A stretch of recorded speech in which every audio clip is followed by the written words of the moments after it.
RX. Friends beyond the binary, ladies and gentlemen, boys and girls.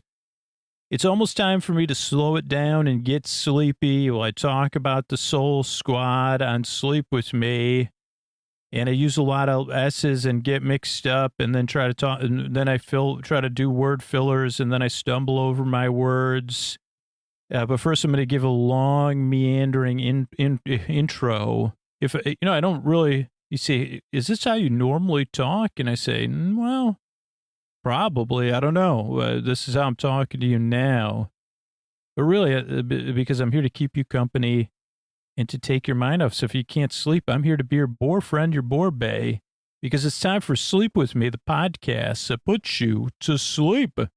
All right, everybody, it's time to talk about tonight's sponsor, Allform. You've heard me talk about Helix before and how much I love my Helix mattress. Well, Helix has left the bedroom. They've started making sofas, and they launched a new company called Allform, and they are making the best sofas we've ever seen. It is so easy to customize. Their sofas use premium materials, but they come at a fraction of the cost of traditional stores. You can pick your fabric. It is spill, stain, and scratch resistant. So you pick your color, you get to pick the color of the legs, you pick the size, the shape to make sure it's perfect for you and your home. You could just order a chair, love seat, all the way up to a big sectional. There's something for everyone. This is going to be the sofa that is a part of your life. It grows with you. It's the hub of my home. Movie night, journaling before bedtime, reading, meditating, having real moments where my daughter and I share with one another. That all happens on the Allform. And the Allform sofas are delivered directly to your home with fast, free shipping. You know, in the past, you had to wait for shipping, and then you had to have someone put it together. And now with Allform, it takes just 3 to 7 days to arrive in the mail, and you can assemble it yourself in just a few minutes. No tools needed. And if getting a sofa without trying in a store sounds risky, you don't got to worry. You get 100 days to decide if you want to keep it. That's more than 3 months. And if you don't love it, they'll pick it up for free and give you a full refund. And like I said, this sofa is going to be a part of your life for a long time. I've already had so many special moments on my Allform sofa, and they offer a forever warranty that's literally forever. So to find your perfect sofa, check out allform.com/sleep. Allform is offering 20% off all orders for our listeners at allform.com/sleep. So that's it, allform.com/sleep. Get over there, place your order, and share with me some photos. I want to see how your Allform is a part of your life. Allform.com/sleep, 20% off all orders for our listeners. Thanks, everybody. Sleep With Me is brought to you by Progressive. Have you tried the Name Your Price tool yet? It works just the way it sounds. You tell Progressive how much you want to pay for car insurance, and they'll show you coverage options that fit your budget. It's easy to start a quote, and you'll be able to find a rate that works for you. It's just one of the many ways you could save with Progressive. Get your quote today at Progressive.com and see why 4 out of 5 new auto customers recommend Progressive. Progressive Casualty Insurance Company and Affiliates. Price and coverage match limited by state law. All right, everybody, it's time for the Sleepy Supporter Zone, the one part of the podcast I need you here. It's where I pop my peas, if you please. I'm trying to go as fast as I can, but this is where I get to thank the listeners who supported the sponsors, let the sponsors know about it, so we can be here for you for free twice a week on every podcast platform with over 350 episodes in the free feed. So I want to thank Josh, Katie, Justaru, Justin,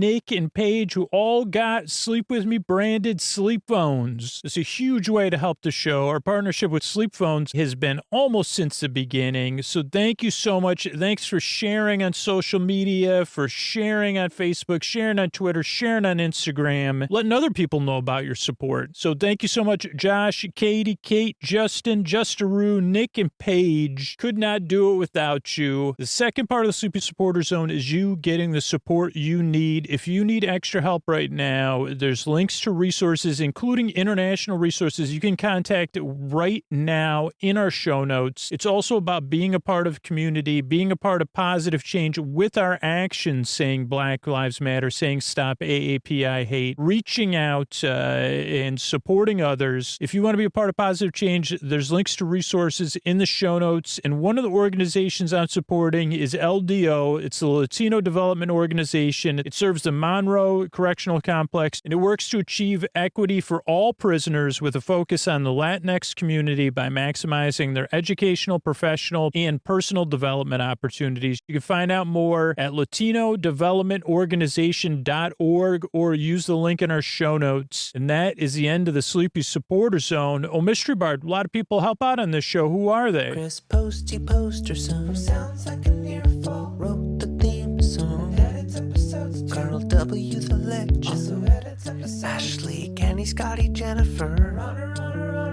Eric and the team at Astound or on the website. I am the Mystery Bard. I do the lullabies, yeah. I do commissions at jonathanmann.net. I'll write a song for you. Any reason at all. You can tell me the story and I'll make it personal. You see the kindness shine straight on through when the listeners form their own Facebook group.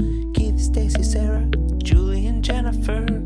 These are your moderators. Get support dear Scooter on Patreon. Buy the merch and support the sponsors. You can find anything you want at sleepwithmepodcast.com. And we're so proud that we could dance. Rusty Biscuit, Lois, Anna like banana. Leah does the transcripts. Thanks, Mr. Bard. You can get your own Sleep With Me branded sleep phones at sleepwithmepodcast.com/sleep phones. Use Sleep With Me to get $5 off. And what do you say we slow it down and get on with the show?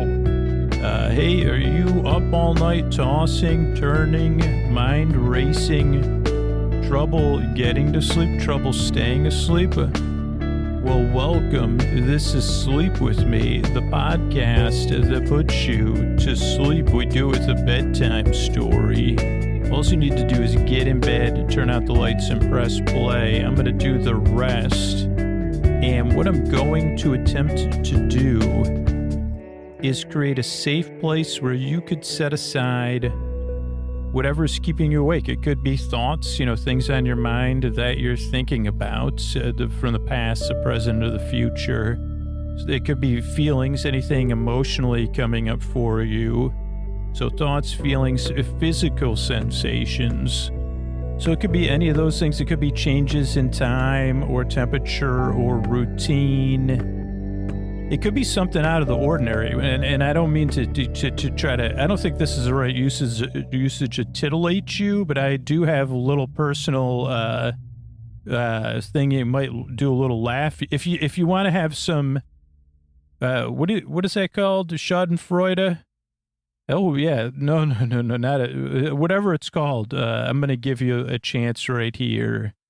Or to relate. I say, no. For me, it's not whatever it is, because, yeah, I'm the stumbler.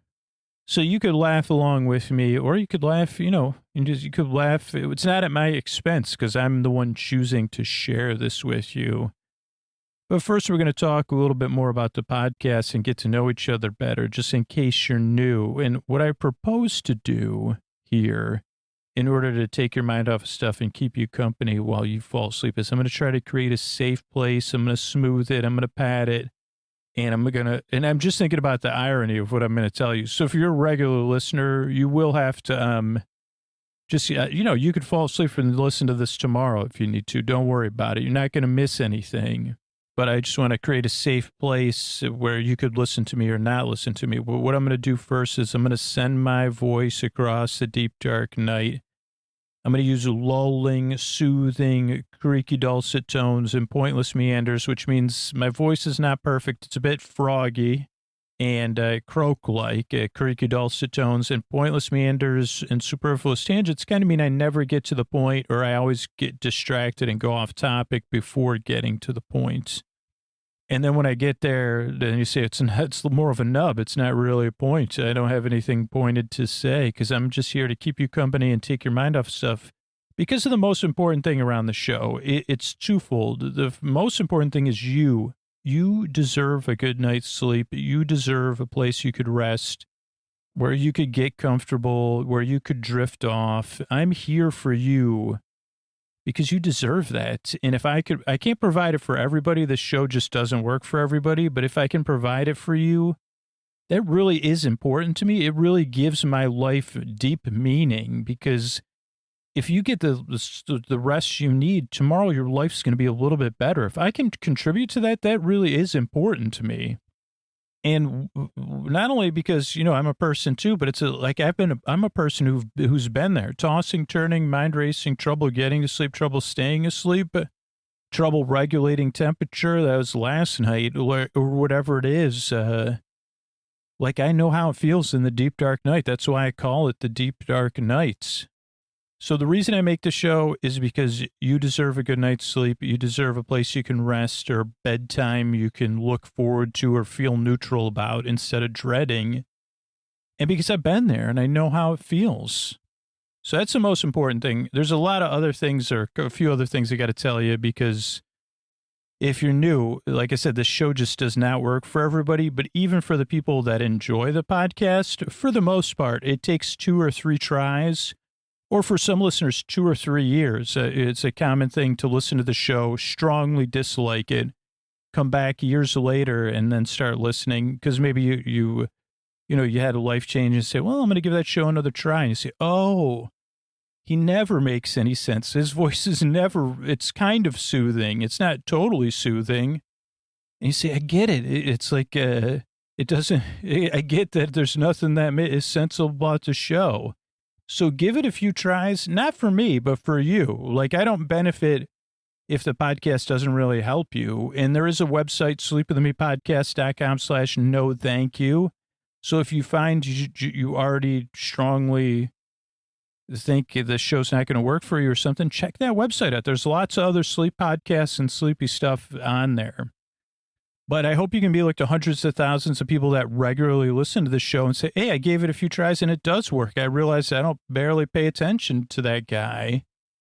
This one isn't the personal thing I was going to reveal, but this is kind of, I've been spending time with one of my nephews, Ted. And Ted doesn't call me Uncle Drew or Uncle Scooter or Unky or Unk. He calls me that guy. And he's not the first kid in my life, the first niece or nephew. There's some reason they call me that guy in a positive way. They say, where's that guy going? I think I'd like to go for a walk with that guy. Just the other night, I was babysitting Ted and his sister, and he was saying, what's that guy talking about? He said to my daughter. And I said, people have been asking themselves that for my entire life, and even a more concentrated way around the sleep podcast. So, yeah, I got that going for me. So you might say, ideally, you become a regular listener and they wake up at breakfast tomorrow and you say, I don't even know what that guy was talking about last night. Something about, I don't know. And you say, but I slept so good. Oh, but let me tell you if you're new. So the show's an acquired taste. And it does take a few tries to get used to. The other things to know is, let's see what else. Oh, this podcast doesn't really put you to sleep. I'm really here to keep you company while you fall asleep, which is a little bit different. I'm here to be your bore friend, your bore bae, your bore cuz, that guy, that boring guy, that goofy guy who's here to just, like I'm your roommate or your friend across the room or on the phone, just talking so you don't have to listen to me. So there's someone else around there kind of taking your mind off of stuff, ideally soothing you or distracting you. So, yeah, this is a podcast that doesn't really put you to sleep. It's also a podcast you don't really listen to. You kind of just barely listen. You may have already figured that out. Just like this Ted, he's related to me. I've babysat for him before. We've played different games. He buried me in a mound of pillows today, but still we have this type of, we have such a great relationship. He doesn't even know my name. How close could you be? Let's say, man, we're close. He doesn't really even know. He just, refers to me in a generalized way. he's so comfortable around me. He considers me a non-specific entity. And I say, well, boy, how do you know you've made it? And I say, and this would be like an introvert's dream. Oh, when someone says, yeah, that guy that's got the podcast, what does that have to do? Oh, so yeah, that's really what my job is, not to be flashy, but to be here and keep you company while you fall asleep. Not so much for you to listen to me. Because again, and this will go into the structure, some people are always waiting for the show to get started, new listeners, or for the story part, or they say, what is going on with this intro? And it's more, yeah, the show's always going and never gets started. So that goes in the structure of the show. The structure is very deliberate of the podcast, and it's deliberate in a way that you can slowly adjust it if you become a regular listener. But at first, it's designed. It starts with a greeting: friends beyond the binary, ladies and gentlemen, boys and girls. So hopefully, you feel seen and welcomed in. Then there's some support for listeners and resources for listeners and the community around the show. Then there's support for the podcast itself, so it can be free and come out twice a week. Because a lot of work goes into keeping the podcast going and just it being free and easy. But the goal is to show's free, not behind a paywall. So that's the Patreon support and the sponsors. Then there's an intro, which goes, I don't know, around minute 6 or minute 8 to minute 20 or so, where I ramble like I'm doing now, talk about being that guy, and just go on and on and on. And sometimes people that feel strongly non-positive about the show, they say, oh, is this just like self-indulgent or housekeeping or 20 minutes of self-congratulations? I say, no, it may feel like that to a new listener. I understand that, but it's really something familiar every time, where I unsuccessfully try to describe the podcast in 5 minutes, but it ends up taking me 20 minutes. But it's different every time, so that whatever part of you is keeping you awake can't quite adjust. They say, well, I didn't realize Scoots was babysitting now. I mean, wow, maybe I will become a patron. They said, well, it's free, or I was paid in pizza. But you say, oh, well, I learned so, and then you say, well, but that's not really that interesting. Of course, sometimes siblings babysit for other siblings' kids. And it sounds like Scoots' daughter was doing most of the babysitting, and Scoots was just, and I say, you're correct. You're definitely correct. So that's the intro. It just goes on and on and on. There is a small percentage of listeners, 2 or 3%, that skip the intro, and they just start the show at 20 minutes. And then there's a few thousand people on Patreon that listen to story-only episodes, but you can kind of see how it goes at first. But the intro is supposed to ease you into bedtime. It's something you could listen to while you're getting ready for bed, or while you're in bed getting comfortable, or you're doing some sort of other relaxing thing. Then there's sponsor stuff between the intro and the next part of the show, the main part of the podcast. But like I said, the podcast never gets started and is always going. And then after the sponsors, we'll talk about the good place. It'll be very meandering and indirect, and, talk about pocket squares, or what look was on Jason's face, or who was sitting where. So nothing too interesting. And then there's thank yous at the end of the show. So that's the structure of the show. And I really think that's it. I mean, this is I guess in a weird way, this is a podcast you got to kind of try out a few times and see how it goes. Kind of like my nephew. He said, well, if I get to, we don't live near one another. So he says, I mean, what do you want me to do, Uncle? You're that guy, because, I'm just trying you out to see. And I say, yeah, I got to earn your rapport and your trust, Ted. And I say, actually, I think it's kind of cool. I'd rather be that guy. Because you say, who was that guy, Dad, that's related to you in some sort of way? Maybe a year or two now. When's that? What was that guy? Oh, you mean, I say, no, not that. And I say, oh, there's that guy. He's back again. It's the holiday season or whatever it is. So this is the kind of podcast you only have to make that. I mean, that's someone I'm related to, of how much of a Ted's easing into his commitment to me, being a family member, just like that with the podcast. You say, well, I'm going to kind of try it, but you don't got to really listen to me. Just play it a few times. See if you fall asleep. see if you could barely listen to me like clouds passing, or just mildly not even enjoy the podcast. Say, well, I kind of, yeah, you really are that guy. If anything, I could say you've used that guy way too many times, Scoots. And I'd say, you're right. That's when it comes to being a non-specific entity, I really am. It can't be indulgent. But so I'm glad you're here. I work really hard on this show, and I really hope it can help you fall asleep. Thank you again for coming by. And, I yearn and I strive to help you fall asleep. Here's a couple of ways I'm able to do it for you for free twice a week. All right, everybody, Scoots here. We're talking about the season finale of season 2, the season finale of season 2. I think I say, Scoots, you've said season finale one too many times. The final episode of season 2, the last episode of season 2, in order, both the 12th and the last episode of season 2. And it's called Somewhere Else. And it starts, I'll start with my notes, then I'll run through the episode, and then we'll have some extra time tonight to look into some facts from this episode and maybe some earlier episodes of the season. But Somewhere Else starts right at left off, new angle. Actually, I don't know, and I'll have to pay attention for it, that there was a break for whatever chapter this was. So I'm not even sure what chapter it is. Though I should know that. Major drama. I said, nice to meet you, major drama. Oh, Michael's talking his new angle. Spill the tea, sweetheart, the judge says. And Michael posits this whole thing he's been saying. They got better, which is not supposed to be possible. So that's a pretty big deal.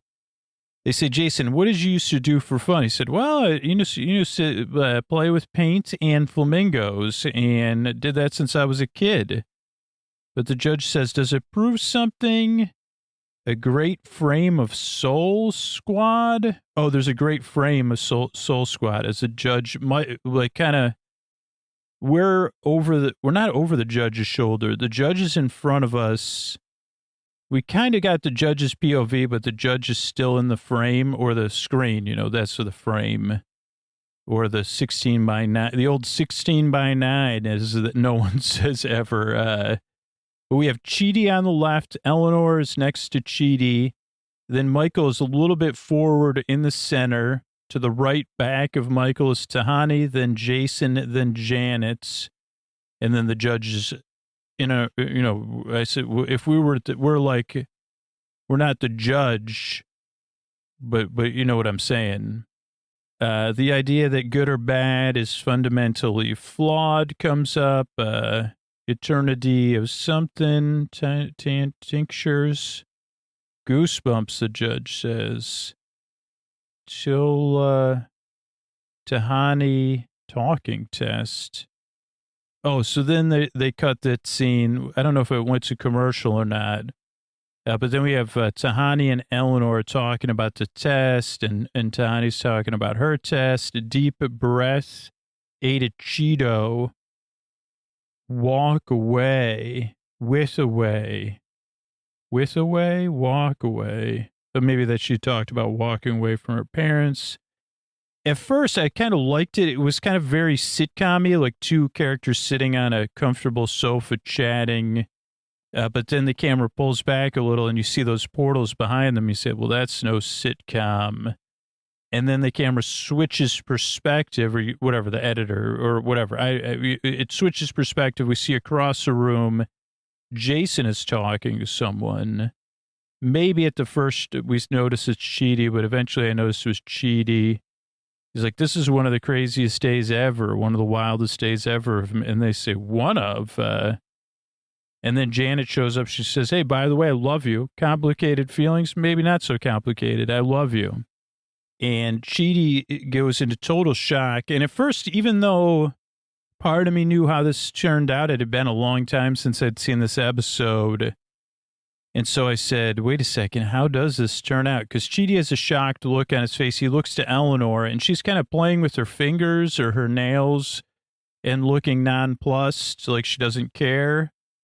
and then Chidi's kind of like like I'm like the fork in the blender, and it really is great progression in this just 2-minute sequence, because then great boundary example from Janet. She says, you know what, Chidi, this isn't about you, so please don't comment on this. And then Chidi makes a determined walk. Well, where's Jason's? At some point, Jason says, girl, I love you back. She says, not a girl anymore. I'm a Janet. I'm not a Janet anymore either. Not just a Janet anymore.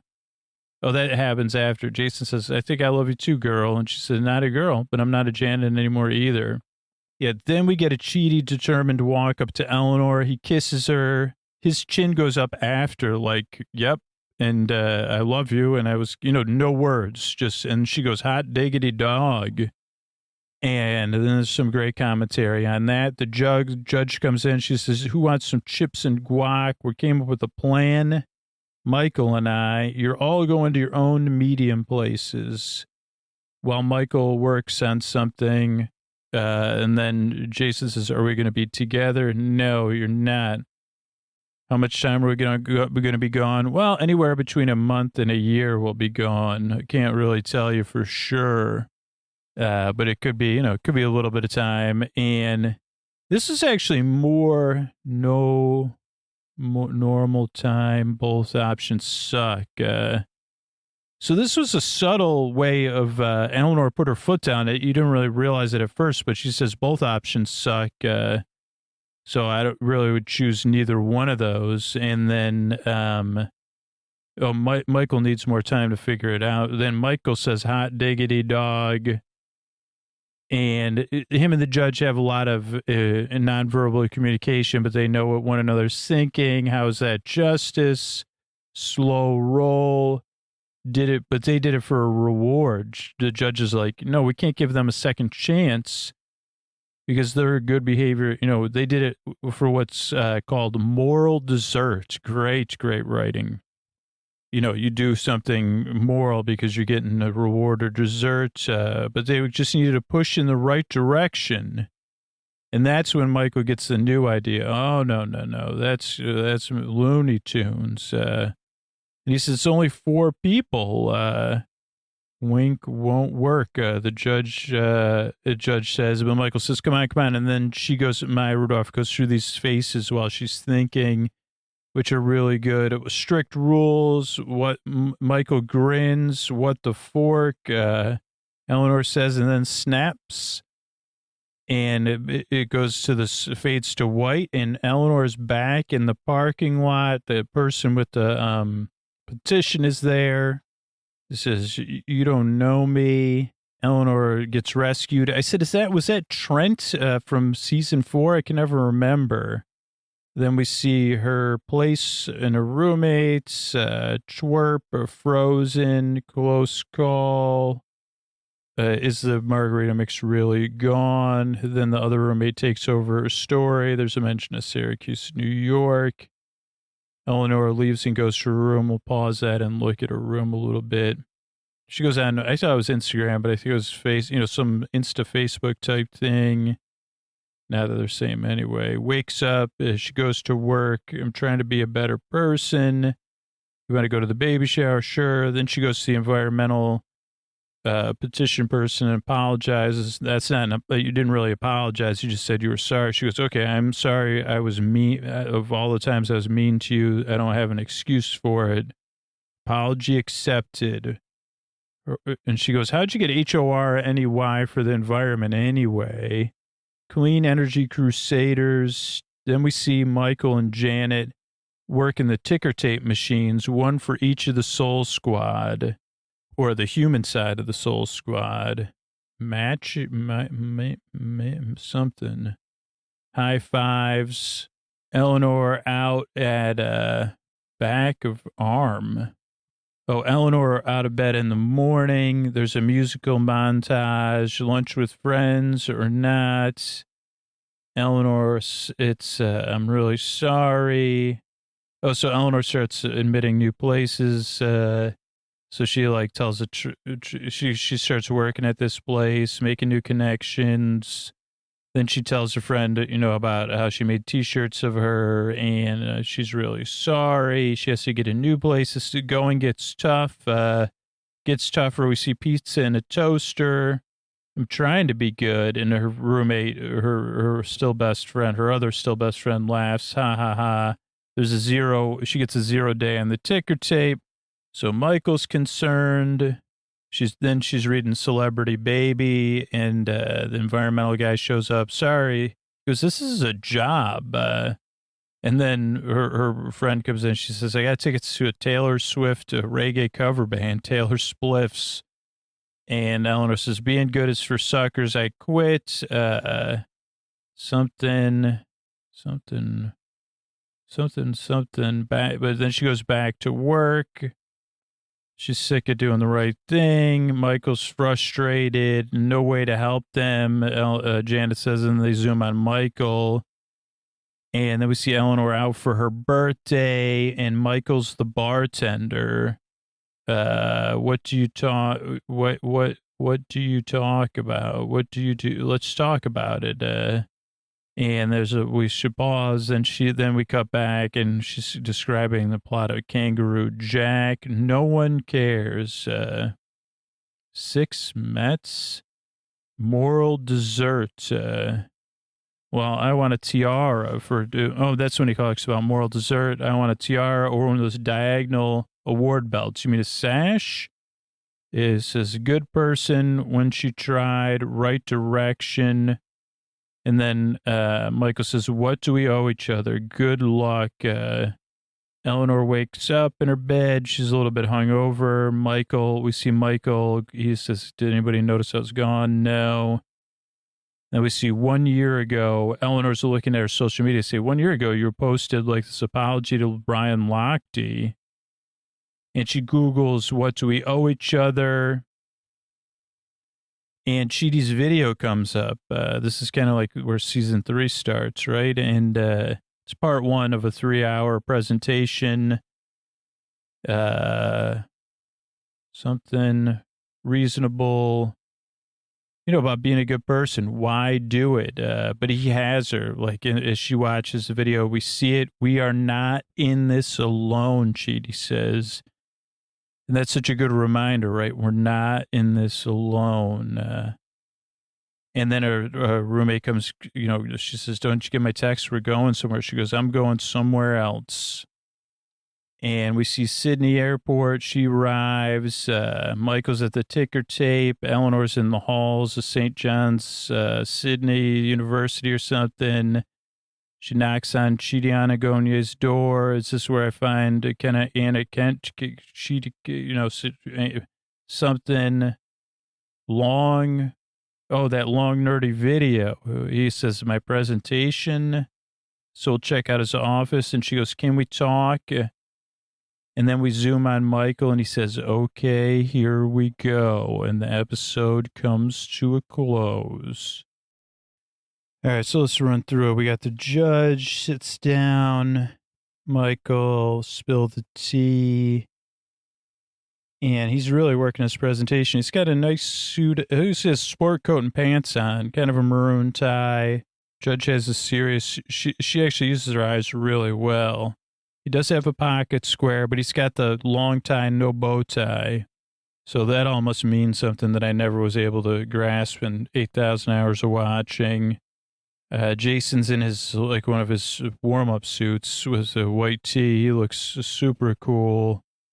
Michael's like, he's so much better.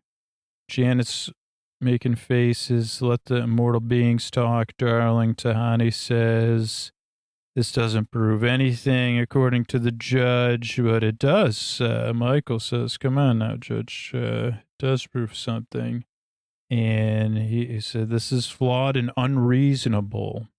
And, it's millions of people have been going to the bad place. And that's when she says, you gave me goosebumps there. It doesn't happen very often. Oh, The Good Place, chapter 26. I missed that. Then it goes to them talking, kind of like on the set of a sitcom, except there's 2 portals to Netherworld behind them.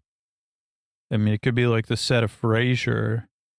And Tahani and Eleanor are talking, and she's saying how proud she is of her, how proud Eleanor is. And Tahani says, well, I'm so glad we became mates, British for friends. Then Jason's talking about what a wild day it is, and then it just gets wilder. Chidi's arms are crossed. He's got a striped shirt on, khakis. Eleanor's in her purple dress with the blouse that's like white with turquoise diamond kind of things. Jason also has a pretty thick gold chain. Chidi's brain is grinding like a fork in a garbage disposal, but stay out of it. And that's when Jan says, not a girl, not a Janet anymore. Then Chidi goes, let's count this. Hey, man, what's up? 1, 2, 3, 4, 5, 6, 7, 8. 8 seconds without Mississippi. So at least a 4-second kiss with one mouth move. He laughs when she says, hot diggity dog. It's, honest. Judge and Michael come in. No guac. Here's all of the medium places. I wonder if this is a set or they filmed. I don't think they filmed this in a bank or an elevator hallway. Got to tailor this. This ain't the medium place. How much time will be alone? Eleanor's smitten. And she says, well, she just laid one on me. That's when Michael says, hot diggity dog, back at you. Oh, because she says, and both these options suck. A little dizzy from that kiss. And we've all gotten better. Why do we have to live in a boring void? So she says, how is this justice? She says, slowly roll Aaron Brockovich, the judge. And it's the justice. I mean, this is the whole moral dessert thing. You thought there was a reward. That's why you were good. And that's not how it works. You're supposed to be good for goodness sake. And Michael says, well, what if you got to push in the right direction here? And she goes, no. They go back and forth. No one knows what they're talking about. It's like there's only 4 people. No one will know. Come on. Jason's like, what? Come on. I want to get in on this. Michael says, don't worry about it, Judge. If it doesn't work out, it's not going to work out anyway. So then she makes all the faces. He says, yay. Strict rules. I could change my mind at any point. Michael's giggling. He's not just smiling. And that's when we snap. Eleanor's eyes open. She's in the middle of talking, turns her thing around, loses her margarita mix. Someone catches her. For some reason, I do think it's Brent or Trent or whatever that, but they go off. Everybody's amazed. Holy mackerel. That was close. And we got like a Real Housewives type show. Eleanor still has 2 bags of groceries. And they say, geez, they talk about the guy who collects the signatures. Eleanor talks about her close call. And then, her roommates, her friends are ready to move on. And let's see, the apartment has like an orange wall. It's got some paintings up. Couches are gray. They don't look super comfortable, though. JIL is the painter of one of the paintings. Eleanor goes in her room, which is a mess. She starts cleaning her room up. Wait a second. She even has a bedspread, like a quilt. She labels her garbage bags. She's like, she's doing this admission to... I couldn't see the labels, but I'm selfish. I started did with Ryan Lochte, disrespected him. But she starts doing nice things, letting her roommate borrow her credit card, getting up out of a made bed, quitting her job for, the stuff, and listening to her boss go on and on and on, saying she's going to go to a, what do you call that thing? Baby shower. Then she apologizes. I came here to apologize. I apologize. No, you didn't. And she goes, okay, I didn't apologize. I'm sorry for being mean to you like 1,000 times. No excuse. Apology accepted. Can you teach me of, why you're into the environment so much? And then she gets introduced to the Clean Energy Crusaders. Everybody's happy. The musical montage starts. We see the ticker tapes. Eleanor, Tahani, Jason, and Chidi. High five. Eleanor wakes up. There's a sun among the remnants. All our words left unsaid. And when the truth lies in our direction, do we work it or lose our heads? Or maybe we're strong. Maybe we're wrong. Eleanor's cleaning up after people. And then they go out to dinner. She's a vegetarian now. She admits, how she hurt her other friends' feelings, and then her other friends mad. They say, get out. You got to find a new place to live. She wakes up again in her new place with boxes. And she's having a tougher time getting people to take her pamphlets. Michael's looking at her. Tougher time waking up every day. Bored at work. Let's see if I can freeze on this whiteboard at work here. National org. Last 10 months, a failure to move the needle. Fewer direct approach appeals. More on campus time. Merging of forces. Super PAC. Area groups. National org. Next meeting, we need ideas. That's what's on the board at Eleanor's meeting. Everybody, and then maybe we're strong, the song goes. And then Eleanor has a little dingy poo with her car. Turns out that's being honest doesn't work out for her there either. So that's frustrating. And then, she's more frustrated. I'm trying to be good. Her roommate laughs. How's that working out? Michael sees a 0 on the ticker tape. Celebrity Baby magazine. Eleanor quits her job. She could go to, Taylor Swift, reggae cover band. She got a big bird painting in her living room. That's pretty cool. And she says, this is a crummy apartment. Being good is for suckers. He says, well, I get fulfillment from it. And she says, I don't like that. Hit the road, Benedict Cumberbatch. Then she goes back to her job, and they got a new thing going. But Eleanor doesn't care. She says, just show me where my desk is. Michael's frustrated. There's no one to help. Then we got the party. Red and her friend's like, I got to go. I got to meet up with somebody. So Eleanor's solo. She's a little bit tipsy. She says, usually I lie about my birthday, but it's actually my birthday today. Last year on my birthday, I thought I was going to turn over a good leaf or whatever, but then I stopped and now I'm here. There's Michael in a plaid dress shirt, Desert Rosé, Sting's Desert Rosé. And Michael's listening to her. And he's kind of like the movie Cocktail a little bit, though he's not flipping drinks or anything. Problem with being a do-gooder is no one cares. Some people care, but Eleanor says they don't really matter. I was a good person for 6 months. I felt, didn't feel great. What did I get for it? That's when Michael talks moral desserts, concept that when you act with virtue, you deserve a reward. Well, if I'm not going to get rewarded, what is it worth? Why should I do good things? And then,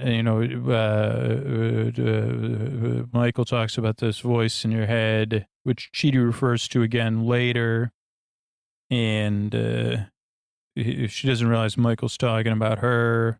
She was a little rough around the edges, but I think that voice was her conscience trying to point her in the right direction. I got to go home.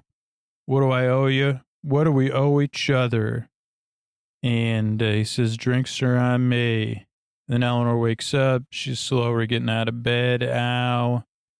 Michael sits down. Anybody knows how it's gone? No. So then she drinks some coffee, opens up her thing, sees her post from a year ago, thinks, what do we owe each other? I thought there was something about this Despacito, that song that was popular that I can't pronounce. Yeah, there was a lot more jokes snuck in there. And then Chidi's speaking 4-part utilitarianism in 5 minutes, so in the beginner's guide to Kant. But Chidi's got a 4-part video.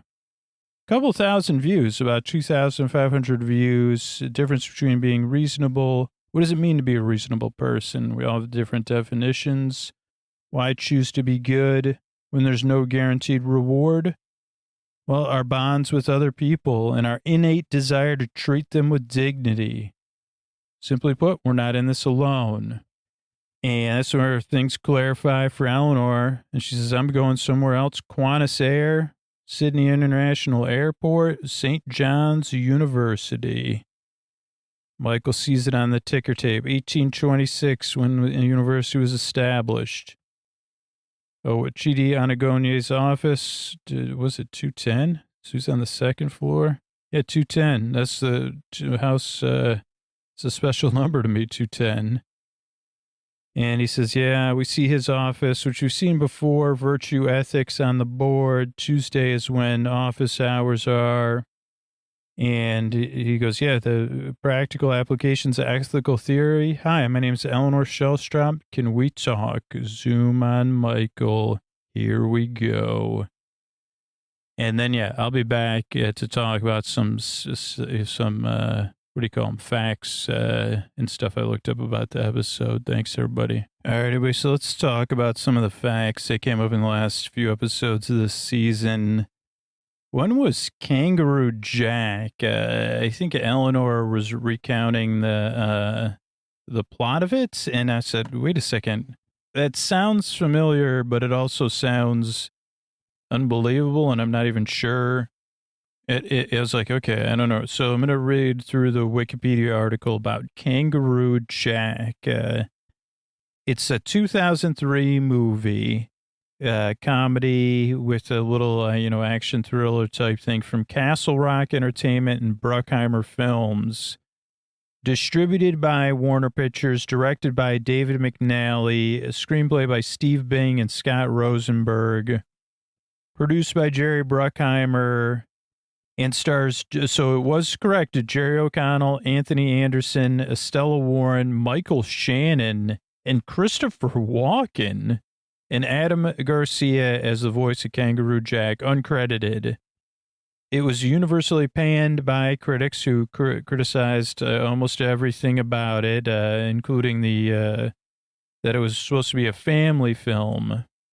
Though the visuals and soundtrack were praised, despite the mostly negative perception, it was a box office success. So they showed him 88.1 million box office gross on a $60 million budget. It did have an animated sequel titled Kangaroo Jack, A Good Day USA, that was produced and released in 2003. But yeah, I will go through the plot here because I don't know the movie and I was listening to Eleanor a little bit. So 1982, a boy named Charlie Carbone is about to join a family. So this is a little bit of Sopranos. And they try to double cross him. So he's about to become the stepson of the boss. And he's saved by a boy named Louis Booker, and they become friends. 20 years later, Charlie now runs his own beauty salon. But the family business, it takes a majority of the salon's profits. They're supposed to hide some TVs that were taken without permission. And Sal gives Charlie and Louis, or Louis, I don't know, Louis or Louis. Let's say Louis, maybe? Oh, Louis with an E. So, yeah, it's a Louis. Under the instructions of Frankie, they're supposed to deliver a package to a man named Mr. Smith in Australia. And they say, don't end up doing. So then they get the package, they open it up. They head out, they meet a kangaroo, a red kangaroo. Louis puts his jet. So this gets a little bit like another movie. And the kangaroo hops away with the package, or what was in the package, which was money. And the kangaroo gets away. Then they try to explain their situation to their boss. Then hijinks ensue. Charlie and Louie try to go after they try to do a sleep podcast and put the kangaroo to sleep. And then they're supposed to take off, but they actually sing so lulling that the pilot falls asleep, never takes off. Then they meet someone from the Outback Wildlife Foundation. Following day, they meet the kangaroo near a river. They try to catch it, but of course it doesn't work out. More antics ensue. And love starts to blossom. Then they get busted by this Mr. Smith character. The kangaroo returns to rescue them, it sounds like. Final chase. Kangaroo pursued by Frankie. Louis manages to get the money. Charlie saves Louis. Louis. And then, let's see. 1 year later, spoiler. 1 year later, Charlie and Jesse are married, and they've used sales money to start a line of new hair care products bearing a kangaroo. Oh, this is what she's saying, with a kangaroo logo. Huh. So I guess that's taken from a little bit from there. That's interesting. So that's just a little bit about Kangaroo Jack. Now I'm trying to get the next thing loaded, but having a bit of I've got a technological hurdle. I've got to, I'm in a car. So for some reason, so I'm trying to copy and paste from my phone into an iPad because for some reason the iPad just does not want to, and then I just put that in reading mode. I guess I could just read it right off my phone, couldn't I? I don't know, Scoots, could you? I don't know. Let's try. So the next one was like, they said hot dog, hot diggity dog. And that made me think of the Mickey Mouse Clubhouse theme song, which I just was listening to somebody else say, like, how many generations have been impacted by this song? And also, I did not know that it was the They Might Be Giants that came up with it, or at least, so I said, my brother told me that the other day. And I said, the birdhouse in my soul, built by that news. So this is from DisneyFandom.com, the Disney Wiki, Mickey Mouse Clubhouse theme. Composer, lyrics, and performers, They Might Be Giants. It's the opening theme song for the TV series Mickey Mouse Clubhouse. And it's performed by They Might Be Giants. It goes, Mickey says, hey, everybody, it's me, Mickey Mouse. You might come in I got better paraphrase. In my club. All right. I almost forgot to say, to make the clubhouse appear, we got to sing the magic words, which are like Miska Mouska, Mickey Mouska or something. Then they spell his name. Wait a second, this isn't the hot dog song. Wait a second. Present, everybody here, yeah. Mickey Mouse Clubhouse, Miska Mouska, Mickey Mouska. Mickey. It's Mickey Mouse Clubhouse. Present, Daisy's there. Donald's there. Roll call. Daisy, Goofy. Goofy's there, Pluto, barking, yes, Minnie, giggling here, and Mickey's there. Huh, so that's not the hot dog song at all. What is going on here? I guess I'm going to have to do a little Googling live. I know what I Googled was Mickey Mouse hot dog song, and that's what came up. Oh, I also have that's right, I have no, this is not, okay, Mickey Mouse hot dog dance. Why does Mickey Mouse say hot dog? This is all on Google. You'd like to see how he's moving. Hot dogs, get your hot dogs. Mickey Mouse Club hot dog dance. So this is a YouTube video. I'm looking for actual factual. Here's the hot dog song. It's also performed by They Might Be Giants. See, we're here live learning while you rest and take it easy over on Disney Fandom, Disney.fandom.com. The hot dog song is performed by They Might Be Giants at the end of the episode. So that was the beginning. This is the end. Then they perform the hot dog dance. Each character has a different move. The song's name echoes Disney's first spoken words from The Carnival Kid, 1929. Extended versions of the song have been released on 2 different albums, Playhouse Disney Music Date and Disney Junior DJ Shuffle.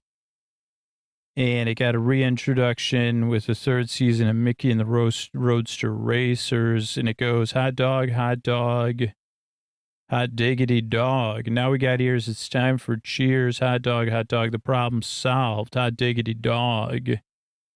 What a hot dog day. It's a brand new day. What are you waiting for? Get up, stretch out, stomp on the floor. So that's just, there you go. That's a Mickey Mouse hot dog song, in case you were wondering about that. Okay, next up, this is maybe something we've covered, maybe not. I actually do need to open this in the iPad, though. This is where I'm like talking to producer Scoots, and I'm trying to do this at the same time. But it's just really hard on my eyes to try to read this. So I'm just telling my boss, old Scoots Magoots. I say, Scoots, can you, I say, no problem, Scoots. I'm working on it. This is good. It's good. Oh, that didn't work out, though. Okay, well, is there another way we could do this? What I'm trying to do is go from Notion into on my phone, because I don't know my Notion password, so I couldn't open it up on, oh, here we go. Can we copy that? Copy that, buddy, and paste it here on the iPad. One of my favorite things about Apple products is being able to copy and paste on different devices. So if you learned something about me today. So Goosebumps, R.L. Stine, is a children's fiction by author R.L. Stine's Scholastic Publishing. Child characters who find themselves in situations where normally your vigilance would be heightened to hyper. And it could involve supernatural elements. Books from 1992 to 1997, 62 books published under the Goosebumps umbrella.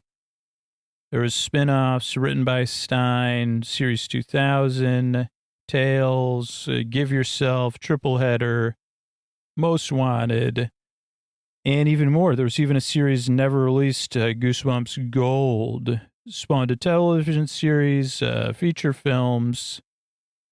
And since the release of the first novel, Welcome to the Big Farmhouse, 1992, 400 million books worldwide have been sold, 32 languages. Structure and genre, it's a bit of a thriller. There's humor. I don't know if I'll be honest with you, I don't think I've read a Goosebumps book. If I have, maybe I read one of the slappy ones, actually. That's the name of the character. That's they say who's they say that character would make jokes about me.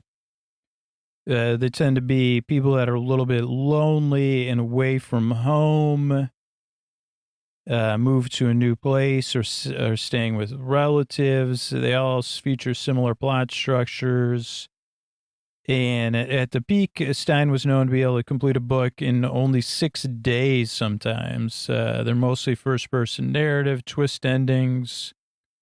Some can be surreal, strange, and supernatural. There's a lot of plot devices used throughout the books.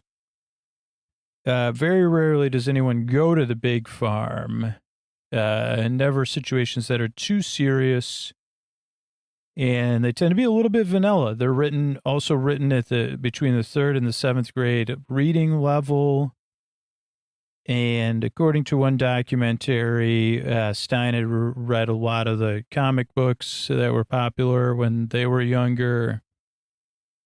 And even something like Pinocchio was an influence.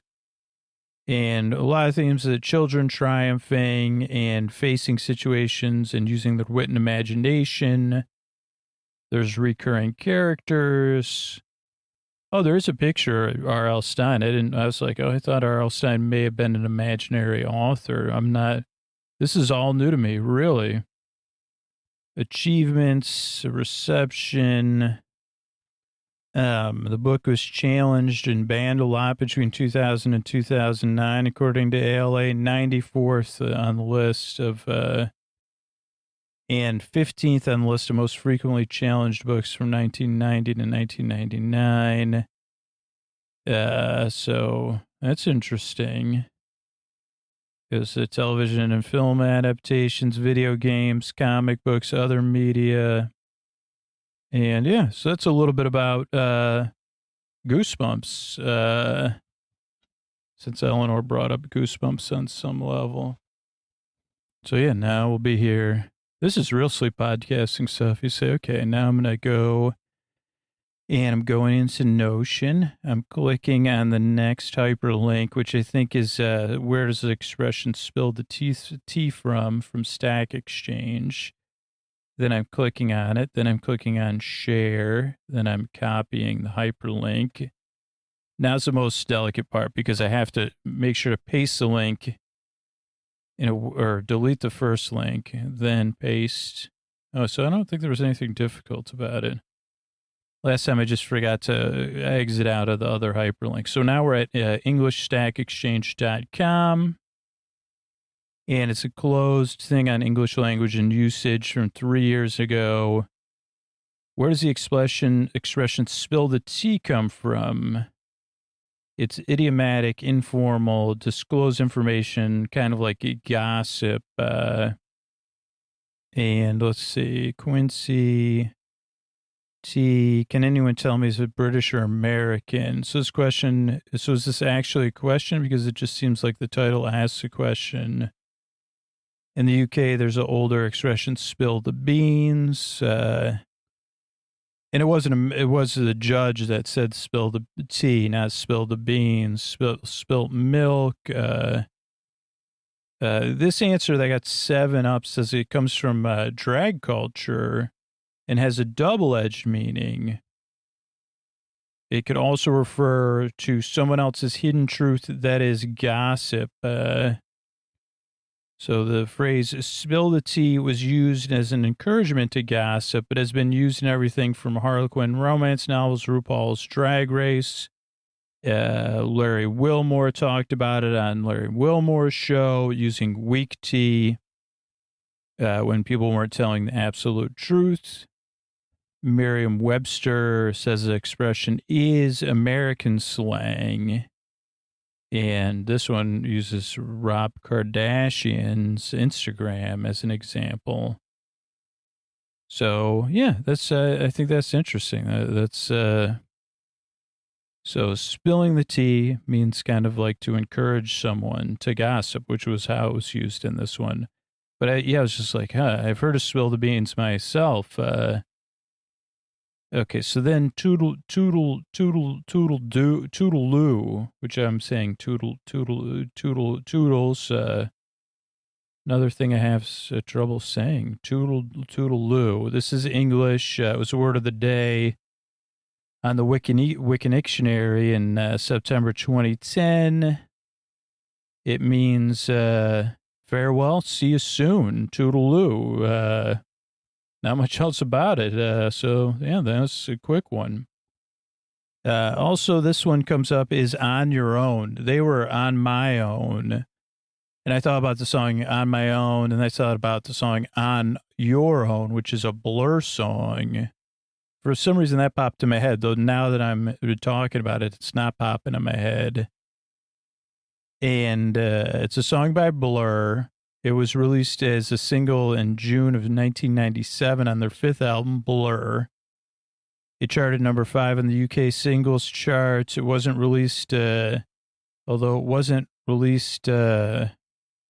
not released exclusively under the name.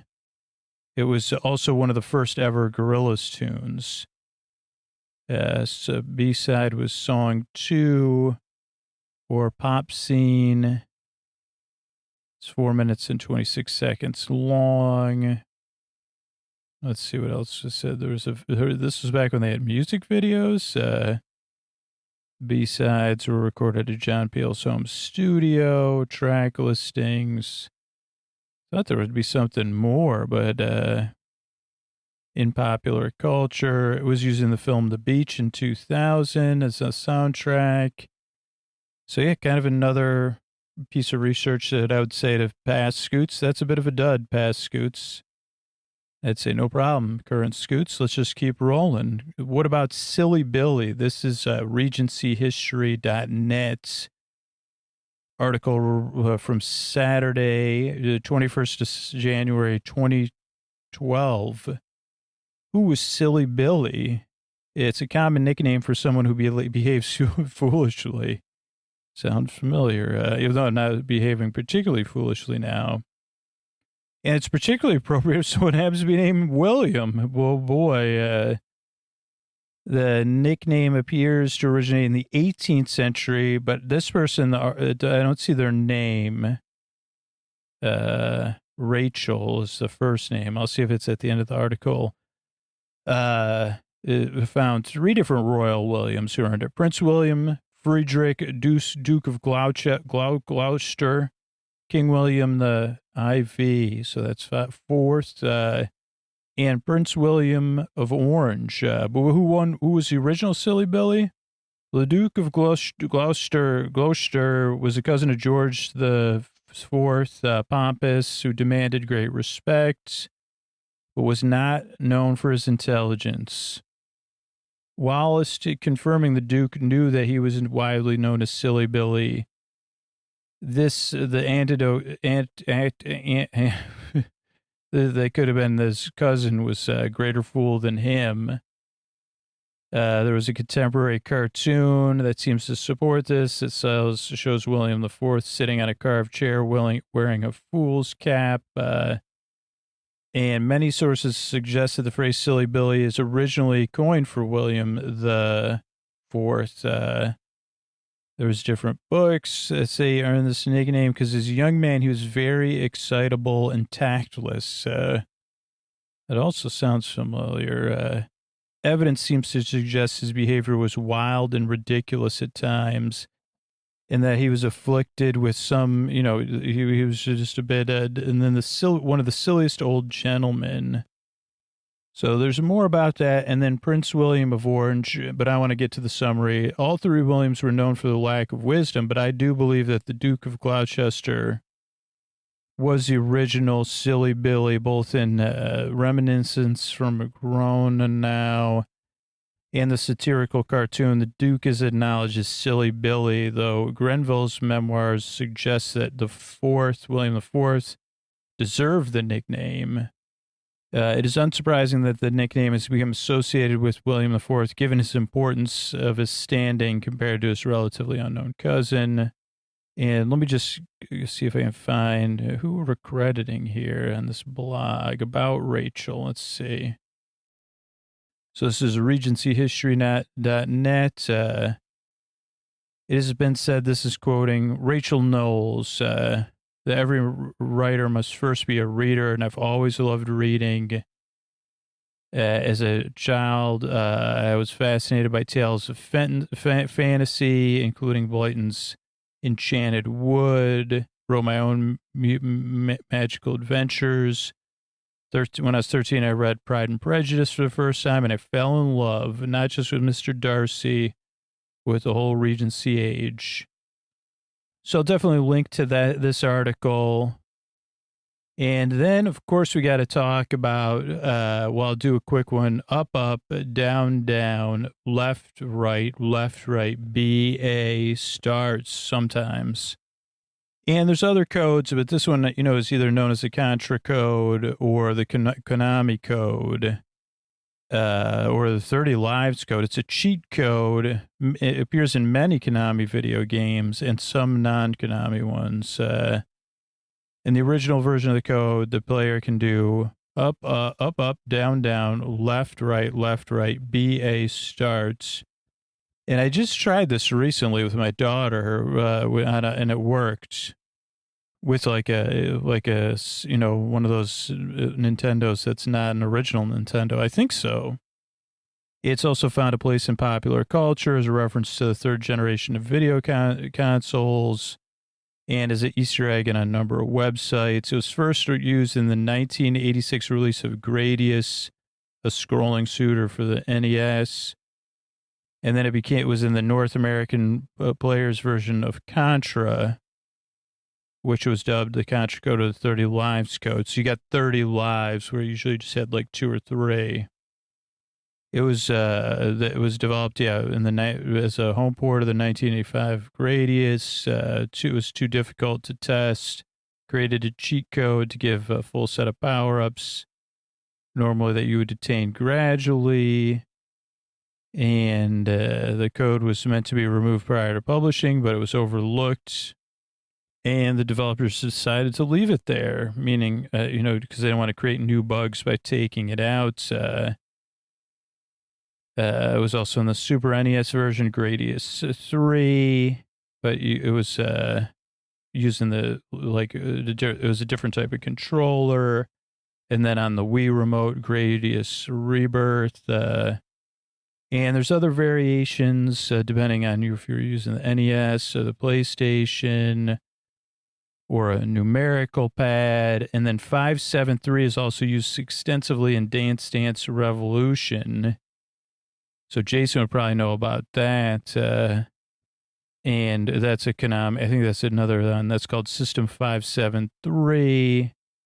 So list of them: Gradius, Life Force, Nemesis. So these are all Gradius, Gradius Deluxe, Contra, Super C, Operation C, Neo 4. Oh, even in Castlevania, some of them. Cool. I'm going to have to try it out. And Teenage Mutant Ninja Turtles uses it, and Dance Dance Resolution. Oh, Metal Gear even. I never played that, but I know some people that really love that game. So I'll link to that too. I hope you sleep well. As we say goodbye to the Soul Squad, we'll see them again. You could re-listen to all 4 seasons of our coverage and watch all 4 seasons of the show again, and then, move on to all the amazing projects that everybody that worked on that show is working on now and probably developing and pitching right now. We hope all of them, everybody that's been involved and all, but particularly The Good Place, ends up in a good place where we can keep enjoying the content, whether they're performing or writing, producing, directing, doing something else behind the scenes that's so important. Thank you so much. All right. I want to thank everybody who supported the show on Patreon. I want to thank Holly, Olive, and Rachel. Thanks, and good night. Good night. I want to thank Garrett, Sparkle, Danny, and Cassidy. Thank you. Thanks, and good night. I want to thank Kelsey, Craig, and Claudia. Thank you. Thanks, and good night. I want to thank Nathan, Katie, and Laura. Thank you. Thanks, and good night. I want to thank Amy, Pidge, and Jolynn. Thank you. Thanks, and good night.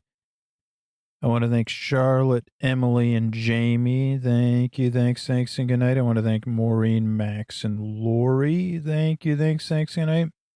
I want to thank Yell, Jay, and Julie. Thank you. Thanks, and good night. I want to thank Amy, Amanda, and Angelina.